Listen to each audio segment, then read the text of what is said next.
Assalamualaikum warahmatullahi wabarakatuh. Perkenalkan, nama saya Seri Lulu Ilmafiro, NIM 2302041152 dari Prodi Informatika 3A. Di sini saya akan menjelaskan mengenai mikrokontroler ATmega dan keluarga mikrokontroler ISP8266 dan ISP32. Untuk yang pertama, kita akan berkenalan dengan mikrokontroler. Apa sih mikrokontroler itu?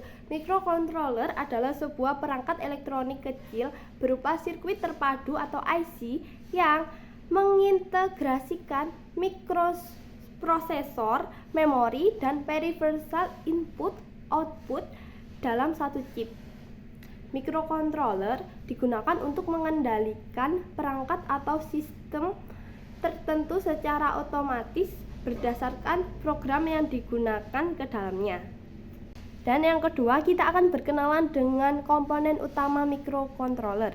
Di dalam mikrokontroler ada beberapa komponen utama, yaitu yang pertama CPU, kedua memori, ketiga peripheral input output, ketiga timer dan counter, dan keempat komunikasi. Adapun beberapa contoh mikrokontroler. Yang pertama Arduino atau ATmega, yang kedua ISP32, ketiga PIC mikrokontroler, dan yang keempat STM32. Di sini kita akan berkenalan dengan jenis mikrokontroler yang bernama ATmega. Mikrokontroler ATmega adalah salah satu jenis mikrokontroler 8 bit yang paling populer dari keluarga AVR.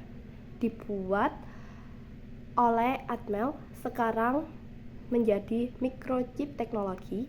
ATmega dikenal karena desainnya yang sederhana, efisien daya, dan banyak digunakan dalam aplikasi mikrokontroler sederhana hingga menengah, termasuk prototyping berbasis Arduino. Lalu selanjutnya ada arsitektur mikrokontroler ATmega. Yang pertama, arsitekturnya berupa RISC, menggunakan set instruksi sederhana dan efisien. Sebagian besar instruksi dijalankan dalam satu siklus clock. Yang kedua, 8 bit prosesor, memproses data dalam chunk 8 bit, cocok untuk aplikasi sederhana hingga menengah yang tidak memerlukan performa tinggi. Yang ketiga ada P-Line Execution. Instruksi di-fed, dikode, dan dieksekusi dalam tahap yang tumpang tindih untuk meningkatkan kecepatan eksekusi. Lalu ada memori pada ATmega. Yang pertama, flash memory atau program memori untuk menyimpan kode program non-volatile. Yang kedua, kapasitas mulai dari 4 KB ATmega 48 hingga 256 KB ATmega 2560. Yang kedua ada memory RAM atau static random access memory untuk menyimpan data runtime sementara selama program berjalan. Kapasitas terbatas, contohnya 2 KB pada ATmega 328P. Yang ketiga, EEPROM atau Electrical Erasable Programmable Read Only Memory untuk menyimpan data yang harus dipertahankan setelah daya mati, berguna untuk menyimpan konfigurasi atau pengaturan pengguna, dan kapasitas biasanya 512 bit hingga 4 KB. Peripheral dan fitur-fitur utama ATmega. Yang pertama, GPIO, General Purpose Input atau Output.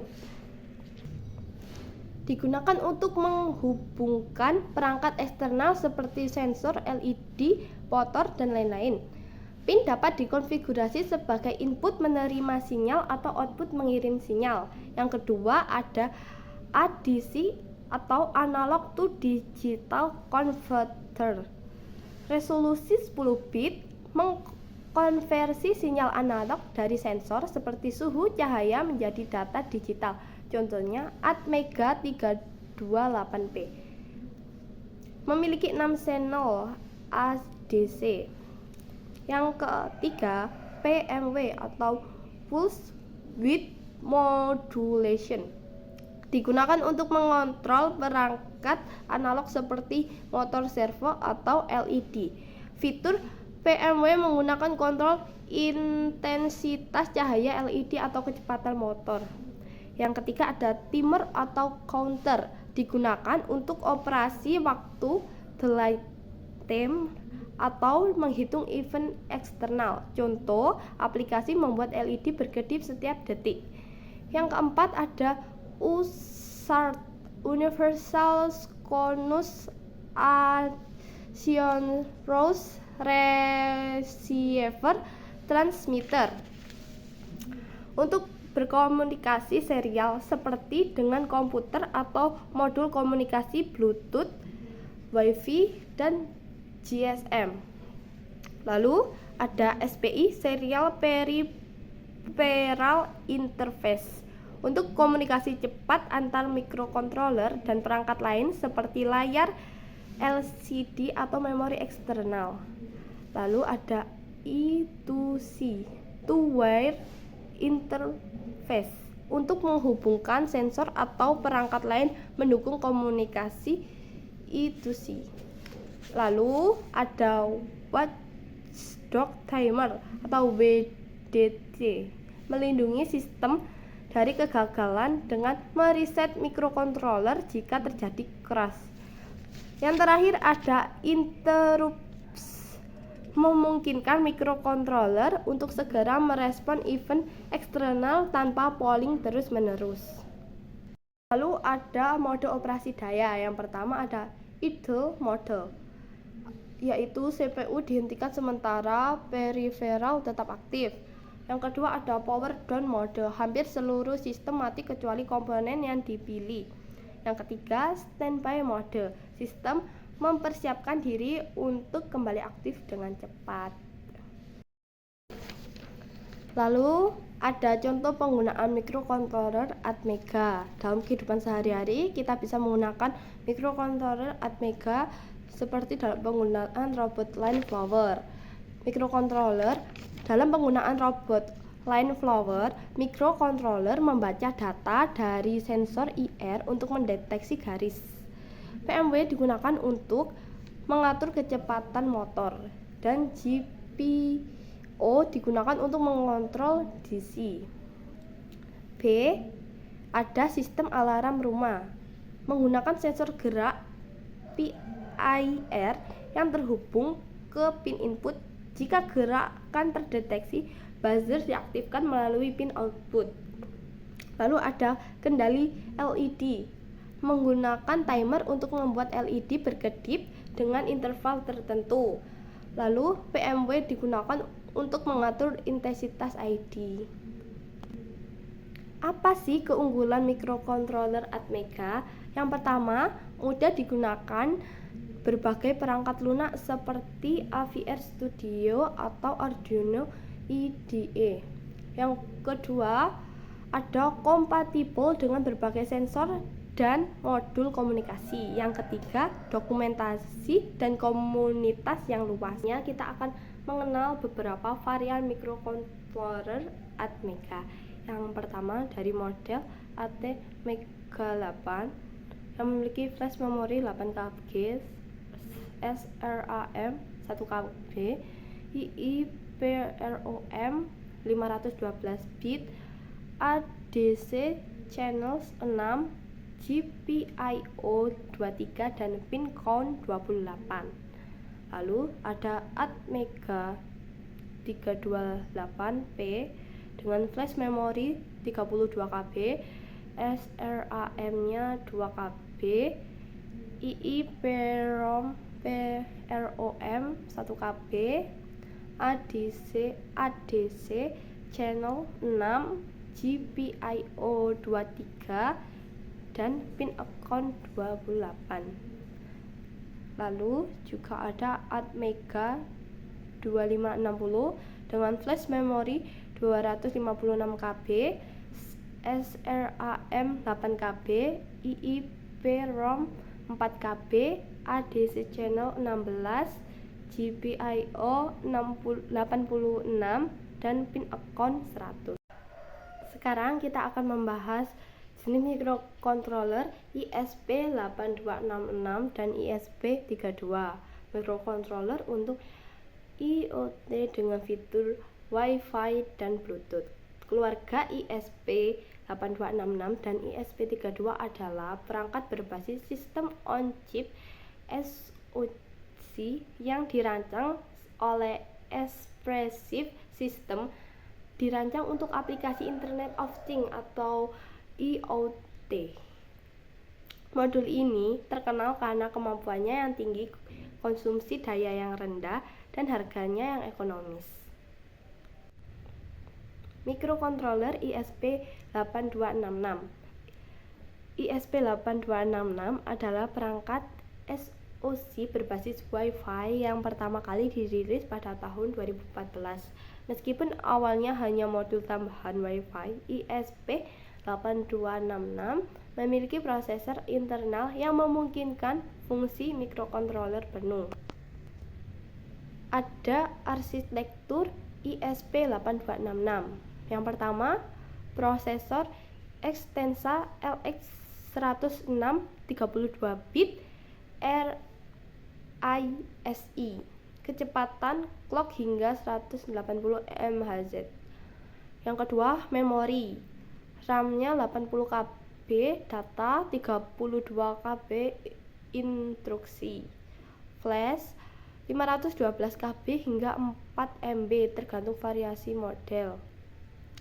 Wi-Fi mendukung standar IEEE 802.11b atau G atau N.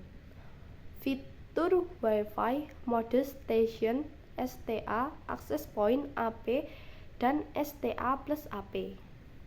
Protokol TCP atau IP, UDP, HTTP, dan MQTT. GPIO atau General Purpose Input Output 11 pin yang dapat digunakan untuk berbagai keperluan termasuk PWM, I2C, UART, dan ADC 1 channel. Lalu ada voltase operasi 3.3V. Fitur utama ISP8266. Yang pertama, Wi-Fi terintegrasi, memungkinkan koneksi langsung ke internet tanpa perangkat tambahan. Yang kedua, kompatibilitas dengan firmware, mendukung node MCU berbasis LUA, MicroPython, dan Arduino IDE. Yang ketiga, harga ekonomis, cocok untuk prototipe IoT berbasis rendah. Keempat, mode daya rendah, fitur deep sleep untuk menghemat daya. Lalu ada implementasi dari ISP8266. Yang pertama, bisa untuk proyek rumah pintar, mengontrol perangkat seperti lampu dan kipas melalui smartphone. Yang kedua ada Web Server Mini, membuat antarmuka berbasis web untuk memantau atau mengontrol sensor. Yang ketiga ada sistem pemantau lingkungan, menggunakan sensor suhu atau kelembapan untuk mengirim data ke cloud. Lalu ada modul populer ISP8266. Yang pertama ada model ISP01, flash memorinya 512 KB, fitur khususnya berbentuk kecil, GPIO terbatas. Model kedua ISP12E, flash memorinya 4 MB dengan fitur khusus banyak, GPIO digunakan di node MCU. Ya, dan model ketiga ada node MCU, flash memorinya 4 MB, board lengkap dengan port USB dan regulator tegangan. Lalu ada microcontroller ESP32. ESP32 adalah penerus dari ESP8266 dengan peningkatan signifikan dalam performa, fitur, fleksibilitas. Dirilis pada tahun 2016, ESP32 menjadi standar untuk aplikasi IoT canggih yang menumbuhkan konektivitas Wi-Fi dan Bluetooth. Adapun arsitektur dari ESP32, yang pertama, prosesornya dual core Extensa LX6 32 bit, dapat diatur menjadi single core, kecepatan clock hingga 240 MHz. Memorinya dengan RAM 520 KB SRAM, flash hingga 16 MB tergantung modul, dan Wi-Fi mendukung IEEE 802.11 BGN, mode STA AP, STA plus AP, mesh networking. Lalu GPIO hingga 36 pin mendukung PM, ADC 16 channel, DAC 2 channel, I2C, SPI, dan UART dengan voltase operasi 2.2 V hingga 3.6 V, Bluetooth Classic, dan BLE, Bluetooth Low Energy. Lalu ada fitur utama ESP32. Yang pertama, dual connectivity, mendukung Wi-Fi dan Bluetooth Classic plus BLE, ideal untuk perangkat IoT yang membutuhkan banyak opsi komunikasi. Yang kedua, performa tinggi, dual core CPU memungkinkan multitasking. Yang ketiga, sensor kapasitas terintegritas, mendukung 10 sensor sentuh kapasitif. Yang keempat, mode hemat daya, fitur ultra low power untuk perangkat berbasis baterai. Dan yang kelima, keamanan tinggi, mendukung enkripsi AES, SHA, RSA, dan autentikasi SSL atau TLS. Lalu ada implementasi ESP32. Yang pertama, diterapkan dalam home automation canggih dengan mengintegrasikan asisten suara seperti Alexa atau Google Assistant. Lalu kedua, ada keamanan IoT dengan sensor gerak yang terhubung ke kamera dan dapat mengirim notifikasi melalui Wi-Fi. Yang ketiga, ada mesh networking, menghubungkan banyak perangkat ESP32 untuk membentuk jaringan IoT skala besar. Lalu ada proyek IoT, pemrosesan data real dengan pengenalan suara atau gambar menggunakan TensorFlow Lite. Adapun modul populer dari ESP32 yaitu yang pertama, model ISPE SP32 WROOM 3201, memiliki flash memori 4 MB, fitur khusus modul dasar dengan Wi-Fi plus BLE. Yang kedua, ada model ISP32 Rover dengan flash memori 8 MB dengan fitur khusus RAM tambahan untuk aplikasi AI. Lalu yang terakhir ada ISP32 CAM dengan flash memori 4 MB dilengkapi dengan kamera untuk pengawasan. Perbandingan ISP8266 dan ISP32. Dari aspek prosesor, ISP8266 Extensa LX106 single core, ISP32 Extensa LX6 dual core. Aspek clock speed, ISP8266 hingga 160 MHz, ISP32 hingga 240 MHz.